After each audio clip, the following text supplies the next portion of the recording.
तो जैसे कि ये आर्टिफिशियल इंटेलिजेंस है, like many of us are है राइट नाउ। सो किसी को एक कोई ब्रीफ आइडिया कि like what exactly is artificial intelligence, जो लोग लाइक थोड़ा बहुत वर्क करें डेटा साइंस, आर्टिफिशियल इंटेलिजेंस और एमएल से रिलेटेड, लाइक होता क्या है मशीन लर्निंग एंड एआई में बेसिकली? पहला थॉट क्या आ रहा है इसको सुन के? एनीवन? एलेक्सा। हम्म। निधि आवाज नहीं आई।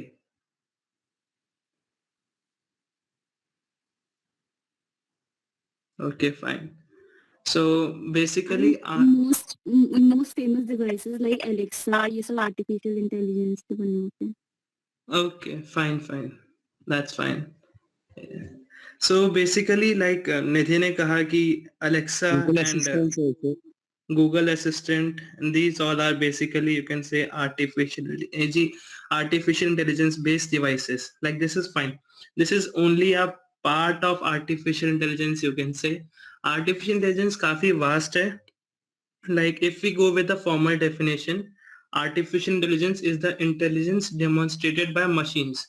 जैसे कि अगर हम एक ह्यूमन का परसेप्शन या एक ह्यूमन की इंटेलिजेंस इमेजिन करें किसी मशीन के अंदर, whether it is conversation, computational, image को परसीव करने का, कुछ भी हो सकता है। सो that is basically artificial intelligence. तो मतलब बेसिकली एक नेचर से उठाई हुई चीज हम लोग मशीन में डालने की कोशिश कर रहे हैं।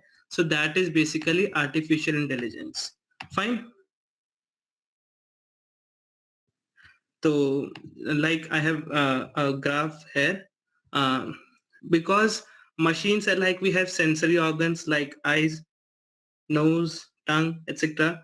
So similar to that we have sensors in machines like cameras, ultrasonic distance sensors, etc etc. So उनके थ्रू जो inputs आते हैं मशीन में, वो like machine can be corresponded with the brain, तो वो फिर उन चीजों को प्रोसेस करती है and then finally we come up with a output that can be used in the form of artificial intelligence. Fine. So that's pretty much about artificial intelligence. Now moving on to the next topic. So basically हम लोग artificial intelligence को तीन part में divide कर सकते हैं: artificial general intelligence, artificial narrow intelligence, artificial super intelligence. So artificial general intelligence basically क्या हुआ? A machine with the ability to apply intelligence to any problem.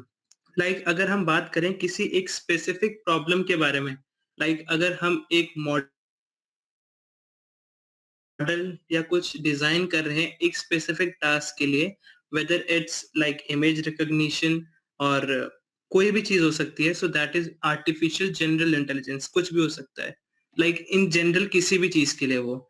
And अगर हम बात करें आर्टिफिशियल नैरो इंटेलिजेंस, तो एक स्पेसिफिक टास्क में अगर कोई चीज, कोई मशीन किसी स्पेसिफिक टास्क में ह्यूमन जितना कर सकता है, ह्यूमन की इंटेलिजेंस को सरपास कर जाता है, सो that is artificial narrow intelligence. And अगर हम बात करें आर्टिफिशियल सुपर इंटेलिजेंस, तो मतलब मान के चलो जैसे कि जो साईफाई मूवीज में होता है, like robots are overtaking humans, उन पे कंट्रोल कर रहे हैं, उनके पास इमोशंस हैं, so that is basically artificial super intelligence. Like उनमें विजडम आ जाती है, proper social skills, emotions develop हो जाते हैं। लाइक राइट नाउ ये तो एक हाइपोथेटिकल चीज है, लाइक हम अभी इमेजिन ही कर सकते हैं इस चीज को, अभी तक इतनी टेक्नोलॉजीज डेवलप नहीं हुई हैं कि हम इतना इसको प्रोमिनेंट या फिर एक्सपैंड कर सके। एक बना था सोफिया जो एक रोबोट बना है, जिसको आई गेस यूएसए में सिटीजनशिप भी मिली है। So that's an example of you can say artificial super intelligence to a certain extent. Fine. So एक ग्राफ डिपिक्ट कर रहा है सुपर इंटेलिजेंस को, like you can see the AI intelligence, that red thing, this thing basically, this is depicting this AI intelligence, and with time you can see that the intelligence is increasing and it's surpassing the human level after a certain amount of time. and you can see it's increasing exponentially. Like जिस हिसाब से कर रहा है, तो it's like वो समय दूर नहीं है जहाँ पर robots will be taking over humans. Like एक सिचुएशन है, इमेजिन कर सकते हैं इस चीज के बारे में। एंड ये है। एंड अभी एक चीज इसमें ये है कि एआई इतने टाइम से बूम में क्यों आया, like from past 5 to 6 years AI एकदम से बूम करा, क्योंकि उससे पहले ना किसी को एआई का इतना नॉलेज था ना कुछ था। तो उसके पीछे का रीजन ये है, जितना भी बड़े डेटा सेट्स हैं या लार्ज अमाउंट ऑफ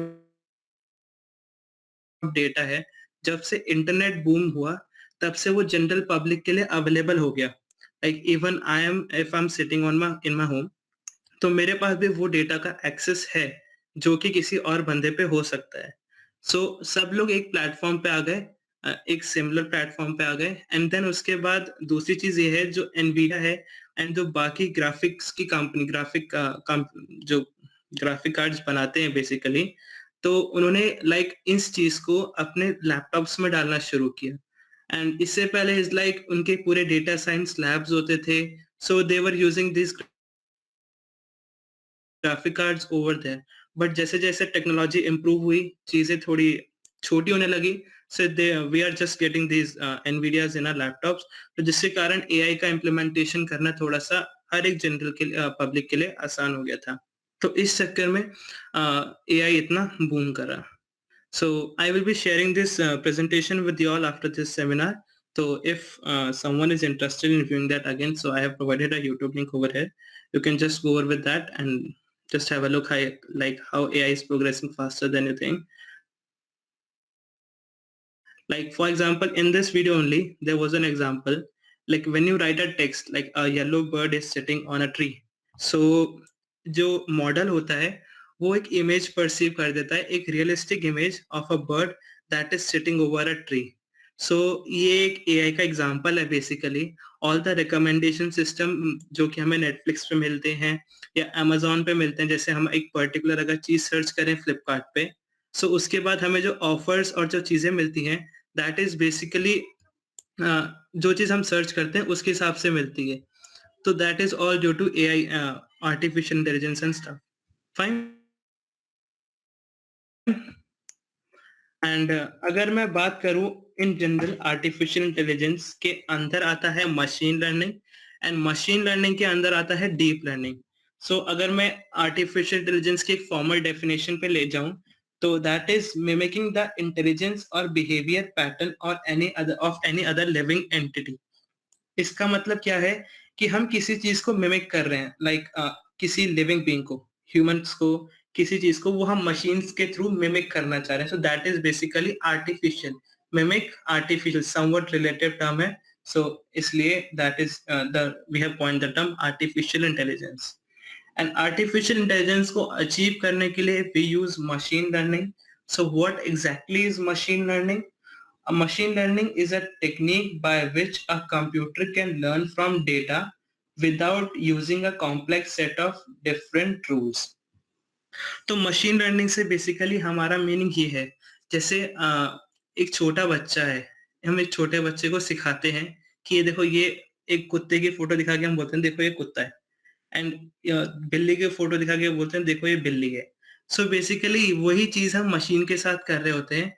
हम उसको एक डेटा सेट प्रोवाइड करते हैं उनकी फोटोज का, किसी भी चीज का, like this is an example कुत्ते और बिल्ली का।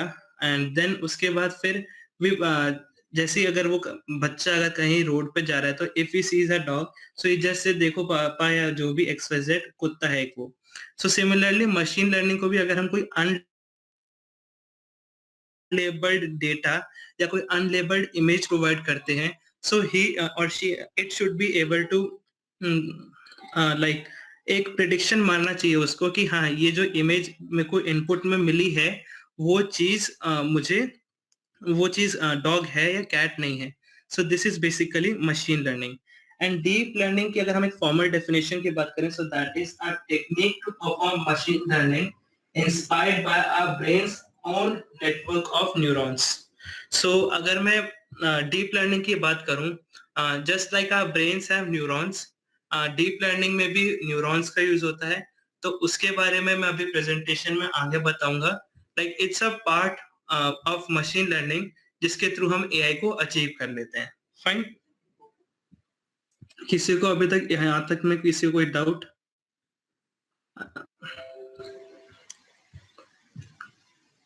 किसी को भी किसी भी सॉर्ट का? बिकॉज ये एक एआई का भी जनरल रिव्यू था एंड इसके बाद हम लोग एक कोर मशीन लर्निंग एंड उसमें मूव करेंगे। Okay fine, so this was all about like a brief overview about what is artificial intelligence, machine learning and deep learning. So now we are moving forward, like machine learning exactly hota kya hai? Machine learning is a type of artificial intelligence that provides computers with the ability to learn without explicitly programmed. Like explicitly program से मतलब क्या है, जैसे कि हम एक normal program लिखते हैं C plus plus Java Python में, इट्स लाइक हम हर चीज को हार्ड कोड कर रहे होते हैं। अगर हम एक स्पेसिफिक टास्क उसको बता रहे तो उस चीज का हम पूरा एक हार्ड कोड कर रहे होते हैं।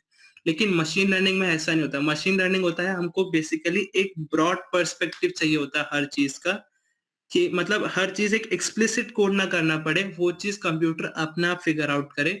सो this is basically machine learning. Machine learning अगर हम एक बेसिक फ्लो चार्ट से समझने की कोशिश करें, so it's like we have a label data. Label data से यहाँ पे क्या मतलब है, जैसे कि अगर एक फोटो प्रोवाइडेड है तो उस फोटो के बारे में एक डिस्क्रिप्शन भी होना चाहिए, like what exactly this photo is. For example अगर मैं कैट की फोटो प्रोवाइड कर रहा हूँ, सो उसका मेरे पास लेबल होना चाहिए that this is the photo of cat. Like हमारे मॉडल को या हम जिसको ट्रेन कर रहे होते हैं उसको पता होना चाहिए कि हाँ ये एक डॉग है। ठीक है, fine. And we pass on this label data to the machine learning algorithm. अब मशीन लर्निंग एल्गोरिदम को अभी तक के लिए we can just consider it to be a box. एक बॉक्स है जिसमें जादू हो रहा है, जिससे मतलब आप मान के चलो उसमें खुद का दिमाग है। उसने अगर कुत्ते की फोटो देखी तो उसने उसमें से फीचर्स निकाले, लाइक एक्चुअली में दिखता कैसे, उसकी नाक लंबी होती है, उसकी पूंछ होती है, 4 टांग होती हैं। उस हिसाब से उसने चीजों को, अपने फीचर्स को परसीव किया, स्टोर किया एंड उसी तरह से उसमें फिर डिफरेंशिएट करने की एबिलिटी आती है। सो जब ये चीज सब सीख लेता है ओवर अ टाइम बीइंग, सो इसके बाद हमको जो मिलता है that is learned model. Fine. And अब लर्न मॉडल है तो मतलब अब ये चीज सीख चुका है कि हाँ अब मुझे ये चीज आती है। अब जो यहाँ पे हम जो ये डेटा प्रोवाइड कर रहे हैं this is unlabelled data. Like हमने खाली इसे एक रैंडम कोई से भी फोटो प्रोवाइड कर दी, वी हैव नॉट प्रोवाइडेड कि ये डॉग है, कैट है। फाइन। सो जब हम ये डेटा किसी लर्न मॉडल में प्रोवाइड करते हैं, so he is able to predict like ये कैट है या डॉग है। ये प्रिडिक्शन गलत भी हो सकती है, ये प्रिडिक्शन सही भी हो सकती है, डिपेंडिंग ऑन कि इसकी ट्रेनिंग कैसी हुई है एंड किस तरह का डेटा हमने इसको प्रोवाइड किया है। Fine. So this is basically how machine learning works. Like एक बेसिक ओवरव्यू था ये। And there are basically 3 approaches machine learning में: supervised learning, unsupervised learning and reinforcement learning. Supervised learning जैसा कि मैंने पीछे मेंशन किया प्रीवियस स्लाइड में, कि उसमें हमको एक ट्रेनिंग सेट प्रोवाइड करना पड़ता है। फाइन। हमको उसमें एक ट्रेनिंग सेट प्रोवाइड करना पड़ता है। ट्रेनिंग सेट से लाइक उसको एक सुपरविजन मिलता है, जस्ट लाइक एक बच्चे को पेरेंट्स की रिक्वायरमेंट होती है, सिमिलरली एक मॉडल को ट्रेन करने के लिए एक ट्रेनिंग सेट की रिक्वायरमेंट होती है जिसको वो देख के चीजों को सीखता है। Fine. Unsupervised learning is like statistical और मैथमेटिकल टेक्निक्स के थ्रू हम लोग अनलेबल्ड डेटा में भी क्लस्टर्स निकालने की कोशिश करते हैं। क्लस्टर से मीनिंग क्या है? क्लस्टर्स इज लाइक हम उनको ग्रुप करने की कोशिश करते हैं, सिमिलर फीचर्स वालों को ग्राफ पे प्लॉट करते हैं पूरे डेटा पॉइंट्स को, एंड देन उस पे हम लोग क्लस्टर्स का फॉर्मेशन करते हैं with the help of statisticals and several techniques. This is known as unsupervised learning. And reinforcement learning से हमारा मतलब ये है कि learning based on feedback or reward. Example, learn to play chess by winning or losing. For example अगर कोई AI model एक person के साथ चेस खेल रहा है, सपोज एक ग्रैंड मास्टर है दूसरी साइड पे एंड मैं खेल रहा हूँ, एआई खेल रहा है उसके साथ, सो अगर वो हारना शुरू करता है, so he starts learning from that thing, like मैं हारा हूँ तो क्यों हारा, तो वो उसको फीडबैक्स की तरह वो चीज लेता रहता है अपने मॉडल के अंदर एंड उसके थ्रू वो बार बार ट्रेन होता रहता है। सो उसमें क्या है कि विद द टाइमिंग जितने ज्यादा लोगों के साथ वो खेलेगा, so he will get an experience कि हाँ मुझे अब इसके साथ ये मूव करना है सो दैट कि मेरे विनिंग के प्रोबेबिलिटी या चांसेस बढ़ जाएं। सो this is basically how reinforcement learning works. किसी को अभी तक कोई डाउट किसी भी चीज का? Like I can explain again अगर किसी को कोई पार्ट समझ नहीं आया तो।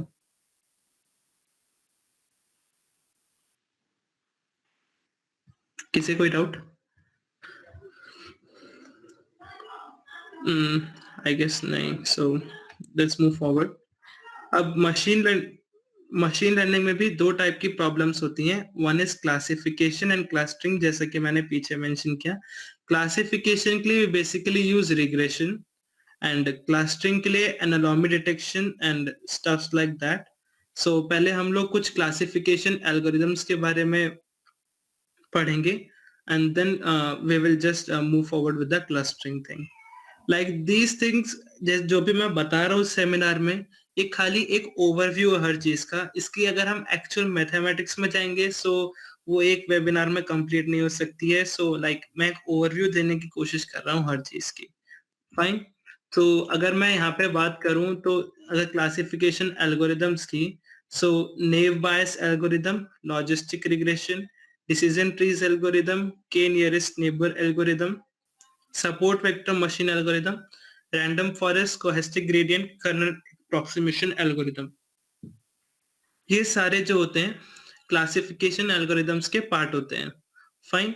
एंड अगर मैं बात करूं naive and logistic, K nearest and stochastic gradient, ये कुछ like easy to learn algorithms हैं। बाकी is like they are a little bit difficult and यहाँ पे कवर करने में थोड़ा टाइम लग जाएगा। सो इन सब का मैं एक ब्रीफ ओवरव्यू देने की कोशिश करता हूँ for now and I have some websites with me. Let me just like if we can if we are seeing about Bayes theorem, so Bayes theorem is like हमने 12th में भी Bayes theorem के बारे में पढ़ा था। so what exactly is Bayes theorem? अगर P of A given B, अगर किसी को ये मैथमेटिक्स का टर्म याद आ रहा हो, like if we can just read the term, Bayes theorem is the basic foundation of probability. It is a determination of the conditional probability of an event. Conditional probability का meaning ही वही होता है, P of A, probability of A when we are given with the probability of B. अगर इसको एक example के तौर पे समझना चाहें, so let us assume a simple example. Suppose the weather of the day is cloudy. Now you need to know whether it would rain today given the cloudiness of the day. So P of clouds given rain. So this is what basically is Bayes theorem is all about. So हमको अगर P of cloud given rain given है, P of cloud given rain पता है and then we have to find probability of rain given cloud. So we have a formula for this, P of H given equals to P of E given H into P of H upon P of E. Like this is all mathematics. एक बार में चीज समझ नहीं आएगी, so you have to look for it again. I will be providing the links अगर किसी को interest आ जाए, किसी को पढ़ने का मन हो। फाइन। एंड अगर एक रियल लाइफ सिनेरियो कंसीडर करें बेस थ्योरम का, सो ईमेल स्पैमिंग जो जहाँ पे यूज होती है, तो उसको अगर हमें क्लास वो प्रोबेबिलिटी बतानी है कि ये जो ईमेल आ रहा है वो स्पैम है या नहीं है, so like we have to give a probability, like if a free word is used in a mail, so what is the probability that this is a spam mail? So this is 0.3, 0.15, 0.1, तो ऐसे सबकी probability given होती है। And then उसके बाद हम लोग फिर इन सब का फॉर्मुलेट करके इस फॉर्मूले के through we just find the base probability and then we come to a conclusion whether this mail is a spam mail or a company mail. So this is basically all about naive bias theorem. Like इसके बारे में detail में फिर से वही है कि you have to look for it. And the next one is logistic regression. So logistic regression की अगर मैं बात करूं तो this is the basically a curve of logistic regression. So logistic regression is also a type of classification and उसको हम regression के लिए भी use करते हैं। So पर basically हम लोग logistic regression का जो use कर रहे होते हैं वो क्लासिफिकेशन के लिए कर रहे होते हैं। एंड लॉजिस्टिक रिग्रेशन का जो आउटपुट आता है, like you can see this is the graph of a logistic regression. And इसमें जो हमारा आउटपुट आ रहा होता है that stands between 0 and 1। Okay, मतलब 0 और 1 के बीच में ही आ रहा होता है। सो बेसिकली बाइनरी क्लासिफिकेशन के लिए यूज कर सकते हैं हम इसके लिए, लाइक 0 या 1। इसके लिए इट विल either रेन और नॉट, ट्रू और फॉल्स। तो हम इस चीज के लिए लॉजिस्टिक रिग्रेशन का यूज कर रहे होते हैं। क्लासिफिकेशन से मतलब हमारा यही है, cat not cat, dog cat, इस टाइप से बेसिकली इस चीज का मीनिंग है। क्लासिफिकेशन मल्टीपल भी हो सकता है, मोर देन 2 भी हो सकते हैं, उससे ज्यादा भी हो सकते हैं, बट इट गेट्स डिफिकल्ट जब जैसे जैसे फिर वो बढ़ते जाती हैं चीजें क्लासिफिकेशन। तो like I am explaining the just overview about this. This is about logistic regression. And ये एक इक्वेशन होती है लॉजिस्टिक रिग्रेशन की। So that won't make any sense right now. And next one is linear regression. Linear regression अगर मैं बात करूं एक एग्जांपल लेके, अगर हम कर रहे हैं एक हाउसिंग प्राइस का प्रिडिक्शन, फॉर एग्जांपल 2011 में इस हाउस की प्रिडिक्शन वैल्यू ये थी एंड 2015 में ये थी, 2017 में ये थी। सो उसका एक ग्राफ फॉर्मेशन हो जाता है। फाइन, इसका एक ग्राफ का फॉर्मेशन हो गया। सो देन उसके बाद हम अगर प्रिडिक्शन मारें कि बाय द एंड ऑफ 2020 इसकी वैल्यू क्या हो जाएगी, सो उसके लिए हम लोग यूज करते हैं लीनियर रिग्रेशन का कंसेप्ट। फाइन, सो इसमें होता क्या है कि हम एक लाइन फॉर्मुलेट कर लेते हैं with the help of the data points that are provided to us. Okay, and इसके अगर हमें एरर की बात करें तो एरर कैसे निकाली जाती है इसकी, ये ग्रीन डॉट से जो इस लाइन पे परपेंडिकुलर डिस्टेंस होगा तो उन सब का mean that is known as the error for this. तो मतलब ये एरर हमें मिनिमम से मिनिमम रखना है, but we have to keep in mind कि ये फिर ओवरफिट ना हो जाए। अब वो कंसेप्ट भी एक अलग तरह पे चला जाएगा। ओवरफिटिंग से यहाँ पे मतलब ये है like this is a straight line as of now. Fine, अगर मैं इसको यहाँ से इस डॉट के like I am trying to cover the complete dots, जितने भी इसमें ग्रीन डॉट्स हैं मैं उन सबको कवर करने की कोशिश कर रहा हूँ। तो अगर मैं फ्यूचर प्रिडिक्शन करना चाहूँ तो वो ऑब्वियसली गलत हैगी, क्योंकि हम मैंने कोर कंसंट्रेशन जो रख दिया अपना वो पुराने डेटा पे रख दिया। सो एक फ्यूचर प्रिडिक्शन करने में देयर विल बी एरर्स। सो इस चीज को अवॉइड करने के लिए तो इसी टर्म को हम लोग बोलते हैं ओवरफिटिंग। फाइन, तो हम ओवरफिटिंग अवॉइड करते हैं डीप लर्निंग में, मशीन लर्निंग में बेसिकली। सो इसके बारे में भी, इसको अवॉइड करने के लिए we have to use regularisation, तो वो भी एक अलग टॉपिक है। And next is K nearest neighbour algorithm. तो अगर मैं अभी K nearest algorithm, where is it, this is the K nearest algorithm. So अगर मैं अभी बात करूं कि के नियरेस्ट एल्गोरिथम वर्क कैसे करता है, फॉर एग्जांपल मुझे इस ब्लैक डॉट के बारे में पता करना है कि ये कौन से क्लास को बिलोंग कर रहा है, whether it's part of the red class or it's part of the green class. So इसमें होता क्या है, like we decide the value of के।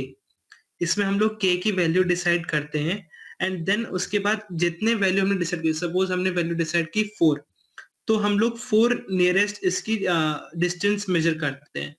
फाइन, सो जैसे हम लोग इसकी डिस्टेंस मेजर करते हैं तो जिस क्लास के सबसे पास ये होता है, so this point will also belong to that class. अब के की वैल्यू हम लोग कैसे डिफाइन करें, फॉर एग्जांपल मैंने यहाँ पे 4 रख दी, 5 रख दी, so that is also a part of hyper parameter tuning. अब हाइपर पैरामीटर ट्यूनिंग क्या होती है, हम लोग जो ये छोटी छोटी टर्म्स होती है लाइक के कितना रखेंगे एंड लर्निंग रेट कितना रखेंगे, तो ये सारी चीजें हमको ट्वीक करनी पड़ती हैं एक एल्गोरिदम को परफेक्ट बनाने के लिए। सो अगर के की वैल्यू बहुत ज्यादा हो गई, तो उस चक्कर में क्या होगा कि जो हम डिफरेंशिएट करना चाह रहे हैं दो क्लास के बीच में, वो चीज हम नहीं कर पाएंगे। एंड अगर हम के की वैल्यू बहुत ही कम रखेंगे तो मॉडल अगेन ओवरफिट हो जाएगा, जो कि हमें एक जनरल लाइन चाहिए होगी दो को डिफरेंशिएट करने के लिए, वो चीज हमें नहीं मिल पाएगी।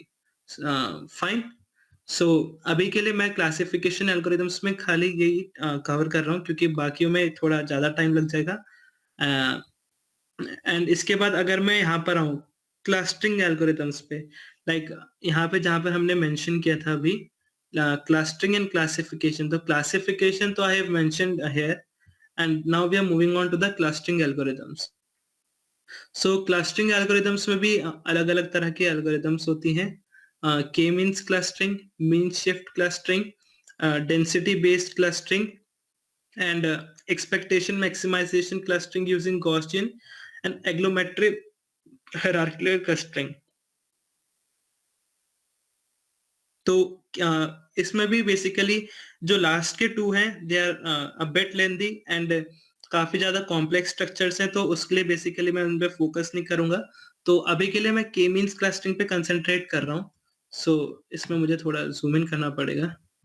So this is the graph. This one is the graph for K-means clustering. K-means clustering में as you can see कि यहाँ पे छोटे छोटे क्रॉस हैं, 3 क्रॉस हैं। So मतलब K-means clustering से K-means clustering करने से पहले it's necessary कि हम लोग पहले एक ग्राफ प्रिंट कर लें डेटा पॉइंट्स का, एंड देन उसके बाद हम लोग एक ओवरलुक ले लें, लाइक हाँ इतने मेजर मेजर पार्ट्स में बट रहा है, एंड देन उस हिसाब से हम लोग इनका नंबर डिसाइड कर लेते हैं। जो यहाँ पे मैंने 3 क्रॉस डिफाइंड है, उसकी जगह पे कोई से भी क्रॉस, कितने भी क्रॉस डिफाइन कर सकते हैं हम लोग। फाइन। तो देन इसके बाद हम इनकी पोजीशन रैंडमली डिफाइन कर देते हैं कहीं पर भी, and then they move accordingly. जैसे कि ये अभी इस सेंटर की तरफ आ रहा है। फाइन। तो ये जितना ज्यादा डेंस एरिया होता है उनकी तरफ ये अट्रैक्ट होते हैं उस पॉइंट्स पे। फाइन। एंड उसके बाद अगर एक पॉइंट है, फॉर एग्जांपल अगर मैं ये पॉइंट की बात करूं, दिस वन, एंड मुझे ये पॉइंट के बारे में पता करना है कि ये कौन सी क्लास को बिलोंग करता है। सो इस सेंटर पॉइंट से, ये वाले सेंटर पॉइंट से जो इतने भी सेंटर पॉइंट्स हमने निकाले हैं एंड जो फाइंड आउट किए हैं, उनसे हम इसकी डिस्टेंस मेजर करेंगे। सो जिससे भी इसकी डिस्टेंस सबसे ज्यादा छोटी होगी, तो बेसिकली वो उस क्लास का पार्ट बन जाएगा। Fine. And the next one is mean shift clustering. जो ये वाला है, this is the mean shift clustering. Mean shift clustering भी कुछ कुछ के मीन्स जैसी ही है। इसमें क्या होता है, जैसे जैसे हमने एक कर्नल डिसाइड कर देते हैं जिसका रेडियस हम लोग डिफाइन करते हैं, तो बेसिकली उसके हिसाब से धीरे धीरे वो हाईली डेंस रीजन में जाके रुक जाता है। एंड उसके बाद हम कुछ और लूप्स चलाते हैं अंटिल लूप्स को basically deep learning and artificial intelligence में अलग टर्म यूज की जाती है, that is known as iteration. तो एक अलग आइटरेशन पे लेके जाते हैं, 2-3 आइटरेशंस आगे लेके जाते हैं। अगर उसके सेंटर पॉइंट पे ज्यादा फर्क नहीं आ रहा होता है, सो थ्रू दिस हमको पता चल जाता है कि this will be the centre and the highly dense area of a class of a data point. So वो हम सेंटर कंसिडर करते हुए हम उस तरह से एक क्लास को वेरीफाई करते हैं। Fine. And the next one is density based. अब डेंसिटी बेस्ड में क्या होता है, लाइक इसका जीआई फिर से चलने देते हैं एक बार, so I will be able to explain it better. Sorry. So density based में बेसिकली होता क्या है, लाइक फॉर एग्जांपल डेंसिटी की बेसिस पे हम लोग इसका वो करते हैं, क्लासिफाई करते हैं। फॉर एग्जांपल डेटा पॉइंट्स अगर क्लासिफाई हो रहे हैं, तो यू कैन सी कि वो डेंसिटी के बेसिस पे आगे बढ़ रहे हैं। यहाँ पर आके क्यों रुक गए, क्योंकि यहाँ पे इसको आगे कुछ मिला नहीं डेंसिटी के मामलों में, तो इसलिए यहाँ पे आके वो रुक गया। एंड द नेक्स्ट डेंसिटी जो यहाँ पे उसको मिली, तो उसने वहां पे इसको मार्क कर दिया, एंड देन है एंड देन है। बाकी जो ये रैंडम पॉइंट्स थे उसको उसने ऐसे ही छोड़ दिया, बिकॉज वो सिंगुलैरिटी एंड इधर उधर की कुछ यू कैन से नॉइस थी डेटा सेट में या कुछ भी थी, तो वो इधर उधर के रैंडम थे वो। फाइन। सो बेसिकली ये 3 क्लस्टरिंग एल्गोरिथम्स जो थी, ये थोड़ी इजी थी पढ़ने के लिए, एंड बाकी जो है इस लाइक काफी ज्यादा मैथमेटिक्स इन्वॉल्व है उसमें, सो आई मैं उसमें नहीं जाऊंगा। And like this was all about machine learning, and machine learning को जो दूसरी तरह से इम्प्लीमेंट करने का तरीका होता है, that is deep learning. Fine. So what exactly is deep learning? A part of machine learning field of learning representation of data, exceptional effective at learning patterns. So this is deep learning. Fine. Like एक machine learning का part ही है ये, जिसमें हम लोग जो कि बहुत ही अच्छा होता है पैटर्न्स को बेसिकली आइडेंटिफाई करने के लिए. फाइन. एंड इस डीप लर्निंग का जैसे मैंने पहले भी बताया था, it is somewhat a mimic of neural networks of our brain. Fine. And अगर हम इसको बहुत सारी इंफॉर्मेशन प्रोवाइड करते हैं तो उसमें वो लोग पैटर्न्स एंड उसमें सिमिलैरिटी निकाल के ही इज एबल टू, या deep learning model is able to give a prediction. Fine. So this is like if we want to differentiate between machine learning and deep learning, machine learning में feature extraction का process अलग करना पड़ता है and deep learning में वो neural networks के साथ ही फीचर जैसे अलग अलग हो जाते हैं. सपोज मैंने इनपुट डाला कैट की फोटो, फीचर एक्सट्रैक्शन अलग से हुए and then we put up the classification algorithm जो कि मैंने पीछे मेंशन करी थी. तो उसके बेसिस पे हमें एक आउटपुट मिल जाता है वेदर इट्स कैट और नॉट अ कैट. एंड अगर मैं डीप लर्निंग की बात करूं तो डीप लर्निंग में पहले के इनिशियल लेयर्स में फीचर्स का एक्सट्रैक्शन हो जाता है एंड द फाइनल लेयर्स में फिर उनका क्लासिफिकेशन हो जाता है. अब क्लासिफिकेशन डिपेंड करता है कि तुम्हें कैसी क्लासिफिकेशन चाहिए. अगर मोर देन 2 या 3 क्लासिफिकेशन या 4 क्लासिफिकेशन है उससे ज्यादा है, so we can just look for the probability thing, like इस क्लास की होने की कितनी प्रोबेबिलिटी है. लाइक फॉर एग्जांपल अगर मैं ब्रीड्स को डिफरेंशिएट कर दूं, ब्रीड्स में रशियन ब्लू एंड जो भी कैट्स की XY जेड ब्रीड होती है, तो रशियन ब्लू होने की कितनी प्रोबेबिलिटी है, तो उस बेसिस पे हम जो ये लास्ट न्यूरॉन है उसको डिफाइन कर सकते हैं. सो अगर लास्ट न्यूरॉन में अगर हमें मल्टीपल चाहिए तो उसके लिए अलग होते हैं एंड देन अगर 0 1 में चाहिए तो उसके लिए अलग एक्टिवेशन फंक्शन होता है. तो उसके बारे में भी आगे पढ़ेंगे. Fine. So this was about a brief difference between machine learning and deep learning. And अब बेसिकली देखते हैं कि न्यूरल नेटवर्क्स वर्क कैसे करते हैं. सो जैसे कि इस इमेज को पहले हम कंसिडर करते हैं. एज यू कैन सी इसमें इमेजेस में अलग अलग करेक्टर्स मेंशन है, तो हर लेयर पे कुछ कुछ करेक्टरिस्टिक्स हमको मिलते रहते हैं. फॉर एग्जांपल पहले में इसने एज डिटेक्ट करे, दूसरे लेयर में इसने नोज एंड आईज डिटेक्ट करी, तीसरे में इसने फेस डिटेक्ट करना शुरू करे एंड ऐसे करते करते धीरे धीरे हम लोग एक फाइनल प्रेडिक्शन पे पहुंच जाते हैं. लाइक हर लेयर पे वो कुछ ना कुछ चीज सीख रहा होता है, हमारा जो न्यूरल नेटवर्क्स का मॉडल होता है basically. So this is basically how a neural network works. अब डीप लर्निंग का वर्क कहाँ कहाँ पे होता है? स्पीच एंड ऑडियो प्रोसेसिंग में. लाइक हम लोग डीप लर्निंग के थ्रू म्यूजिक तक भी बना सकते हैं, जो कि लोग पियानो वगैरह बजा के क्लासिकल म्यूजिक बजते हैं, तो वो चीज हम लोग डीप नेटवर्क्स के थ्रू हम लोग वो खुद भी प्रोग्रामिंग के थ्रू भी इम्प्लीमेंट कर सकते हैं. कंप्यूटर विजन की बात करें तो जैसे यू कैन सी कि आजकल लोग कोविड डिस्टेंसिंग मेजरमेंट कर रहे हैं, देन उसके बाद अगर किसी को इंटरेस्ट है लाइक ये कैमरे के थ्रू रिकॉग्नाइज करना कि whether it's a bird cat, so computer vision basically वो सब चीजों के लिए. Natural language processing is like जैसे यू कैन सी कि Amazon पे अगर हम कोई रिव्यू डाले, किसी भी साइट पे कोई रिव्यू डाले, तो उसके हिसाब से वो 5 स्टार रेटिंग जो होती है वो अपने आप ऑटोमेटिकली डिटेक्ट कर ले बेस्ड ऑन जो तुमने लिखा है. For example it was an awesome product, तो बेसिकली ये सिग्निफाई कर रहा है कि it was a positive review, तो इसको 4 या 5 स्टार मिल जाने चाहिए. तो अगर वो ऑटोमेटिकली ये स्टार्स अपने उसके हिसाब से कर ले रहा है, so this is a part of natural language processing. Because computers को तो 0 1 समझ आता है, but if he is able to understand the emotions जो कि एक पर्सन अपने टेक्स्ट के थ्रू डालना चाह रहा है या मेंशन करना चाह रहा है, so for that we use natural language processing. Fine. तो किसी को अभी तक कोई डाउट किसी भी चीज के regarding?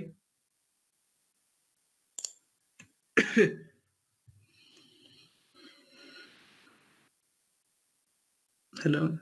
Okay fine. So let move forward.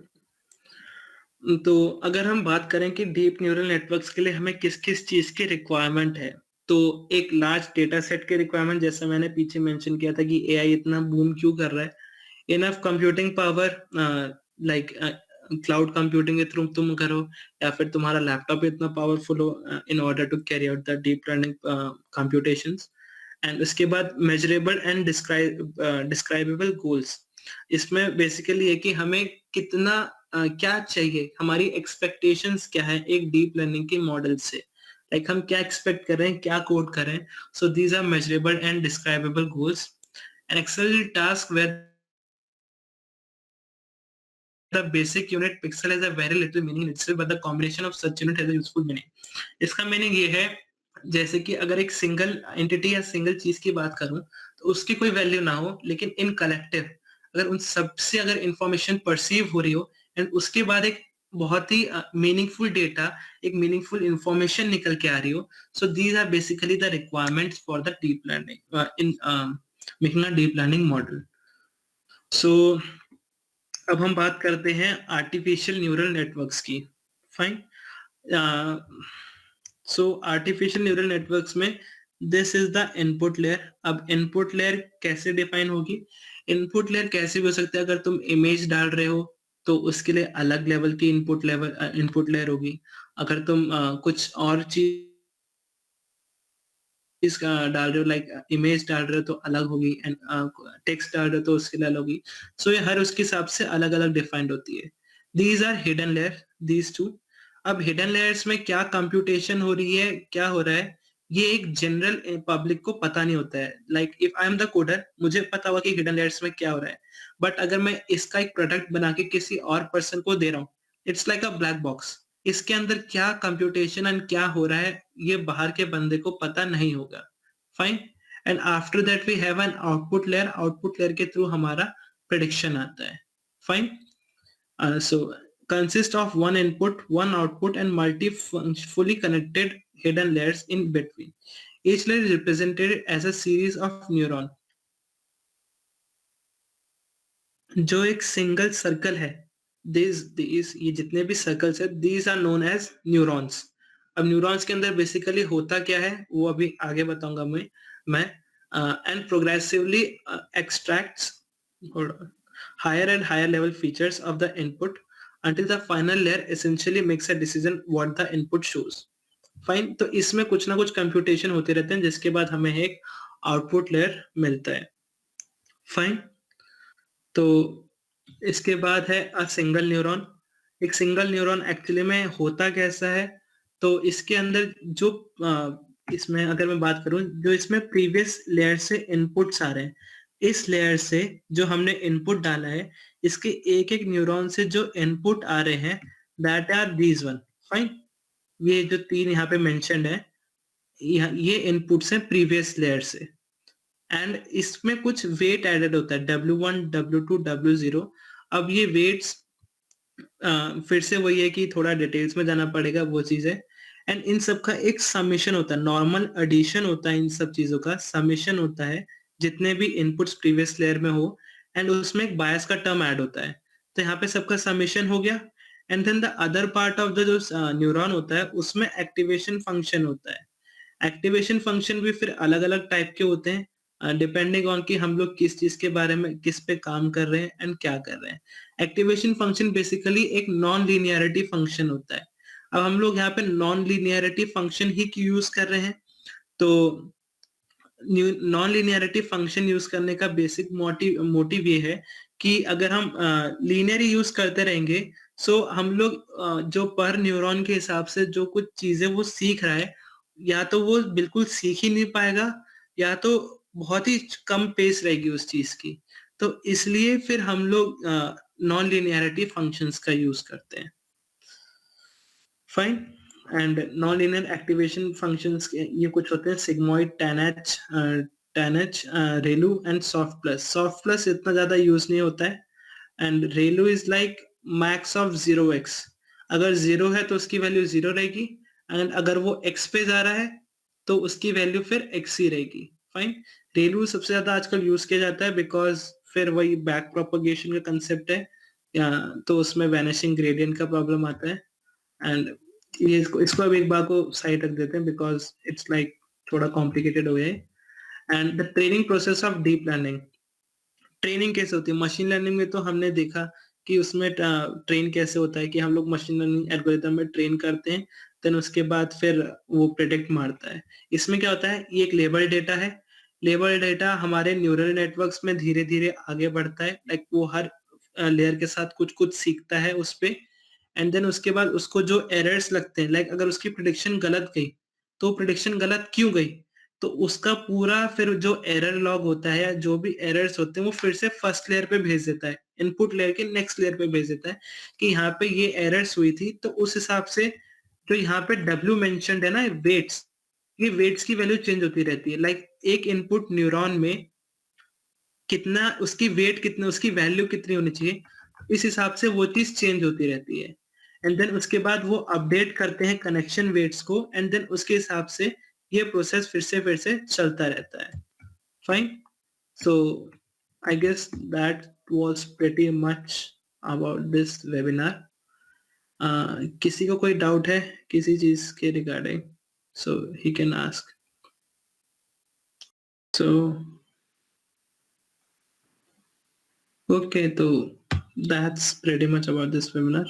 Thank you so much, guys.